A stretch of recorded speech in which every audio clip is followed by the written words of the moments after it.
Salve fratres, welcome back to the jungle of Protestantism. Deiterum videre, Patris Allegro, veritas liberavit vos. Jadi, kita sudah ketahui bersama bahwa serangan anti-Katolik itu nyata dan bukan sekedar halusinasi orang Katolik ya. Serangan anti-Katolik itu nyata. Kali ini kita sedikit keluar dari Indonesia level Patris Smith mereka.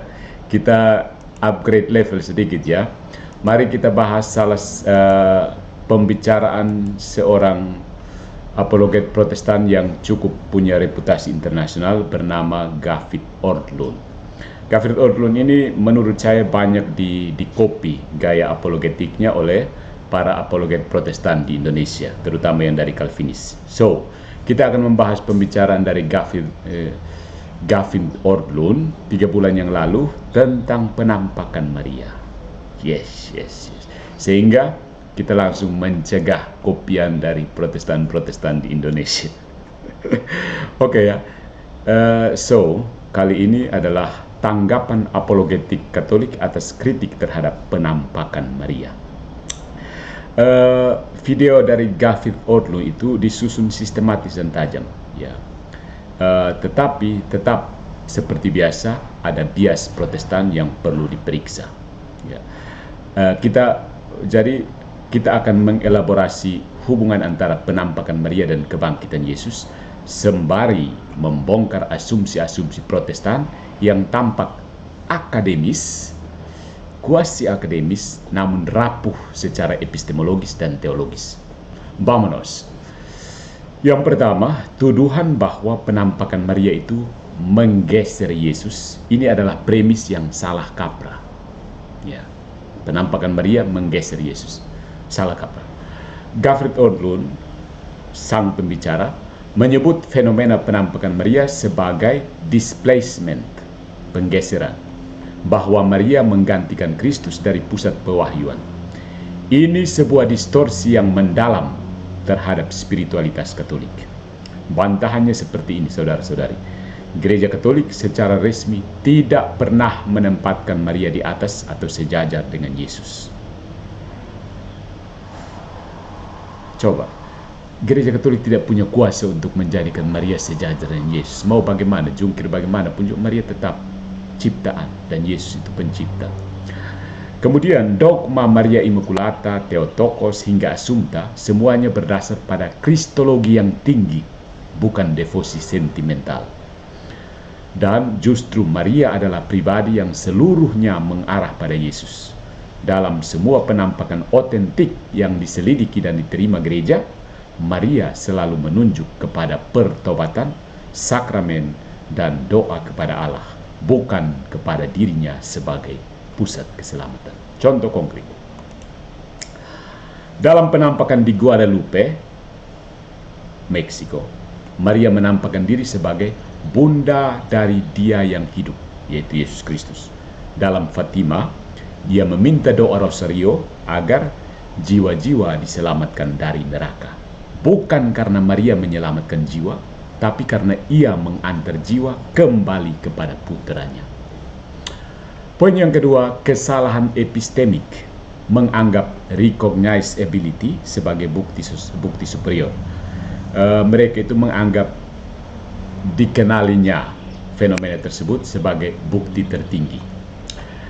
Pembicara apologet Protestan berreputasi internasional ini menyatakan bahwa karena murid-murid mengenal Yesus secara langsung dan berbicara dengan Dia, maka bukti kebangkitan lebih valid dibandingkan dia membicarakan penampakan Zaitun di Mesiria yang hanya visual dan diam. Bantahan kita, argumen ini mengabaikan natur, kodrat dari iman dan wahyu. Dalam kitab suci sendiri, penampakan Yesus tidak selalu langsung dikenali, recognizable, bahkan oleh muridnya. Lihat Lukas bab 24 ayat 16. Murid Emmaus tidak mengenali Yesus. Yohanes bab 20, Maria Magdalena menyangka Yesus adalah tukang kebun. Kekuatan dari penampakan tidak terletak pada panca indera semata, tetapi pada buah rohani dan otoritas gereja yang menafsirkan. Justru ini memperkuat posisi Katolik. Tanpa gereja yang mengafirmasi dan memverifikasi penampakan Kristus sekalipun, orang bisa salah tafsir. Apalagi penampakan Maria tentu butuh magisterium untuk menilai, bukan sekedar recognizability, keterkenalan. Poin yang ketiga, penampakan di Zaitun itu bukti iman Katolik universal. Pembicara Gavin Ortlund menyebut bahwa penampakan Zaitun tidak mendorong ke arah Katolisisme atau ortodoksi. Tanggapan kita, yang pertama, Maria tidak berkewajiban menyebut Katolik dalam setiap penampakannya karena ia bukan aktivis denominasi. Tugasnya adalah mengantar umat kembali kepada putranya. Bukan aktivis denominasi ya. Yang kedua, fakta bahwa penampakan itu terjadi di gereja Koptik Ortodoks tidak berarti itu bukan kesaksian terhadap tradisi apostolik. Karena gereja Koptik tetap memiliki suksesi apostolik dan penghormatan terhadap Maria yang besar. Tidak seperti denominasi Protestan modern yang anti Maria secara aktif. Jadi, Zaitun mempermalukan Protestan bukan karena orang jadi Katolik, tapi karena tidak ada ruang dalam teologi mereka untuk memahami atau menerima fenomena ini secara positif.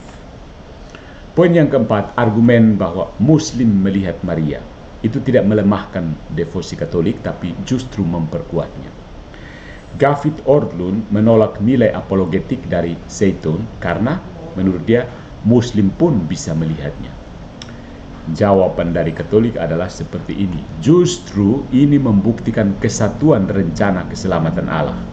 Maria tampil sebagai figur yang menjembatani antara iman-iman. Bukan karena ia menyamai Yesus, tapi karena ia adalah bunda semua manusia.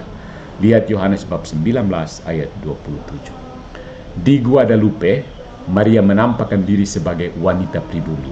Di Kibeho, Rwanda, sebagai wanita Rwanda.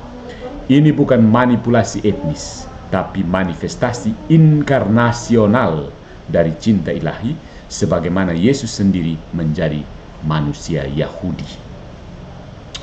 Poin yang kelima, hubungan dengan kebangkitan Yesus.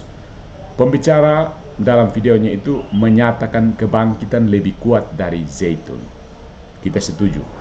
Tapi membandingkan keduanya, kebangkitan dan penampakan Maria adalah kategori mistake, kekeliruan kategoris.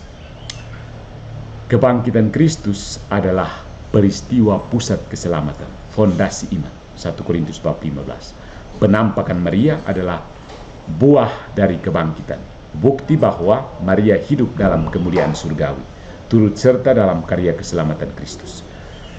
Ini dalam artikel Lumen Gentium artikel 58 sampai 69. Karena itu, penampakan Maria tidak bersaing dengan kebangkitan Yesus, melainkan mengukuhkan buahnya. Kenapa ya Protestan selalu melihat sesuatu dari konteks persaingan? Haus kekuasaannya. Analoginya seperti ini. Seperti cahaya bulan berasal dari matahari, Maria memantulkan terang Kristus. Maka penampakan Maria adalah pasca Paskah, sesudah Paskah, pasca Paskah, bukan pesaing Injil, melainkan pancaran Injil. Ya. Poin yang keenam, diskursus tentang penyesatan dan penampakan palsu. Gavin Ortlund menyebut banyak penampakan Maria yang aneh, penuh permintaan kapel dan devosi, bahkan mungkin bersifat satanik. Tanggapan kita orang Katolik adalah bahwa gereja sangat-sangat selektif. Dari ratusan klaim, hanya sedikit sekali yang diakui. Misalnya Lourdes, Fatima, Guadalupe, Kibeho. Dua yang pertama itu lebih tinggi pengakuannya dibandingkan Guadalupe dan Kibeho. Justru karena itulah otoritas gereja dibutuhkan. Bukan setiap orang boleh menilai ini setan atau bukan secara pribadi, seperti yang dilakukan si pembicara Gavin Ortlund.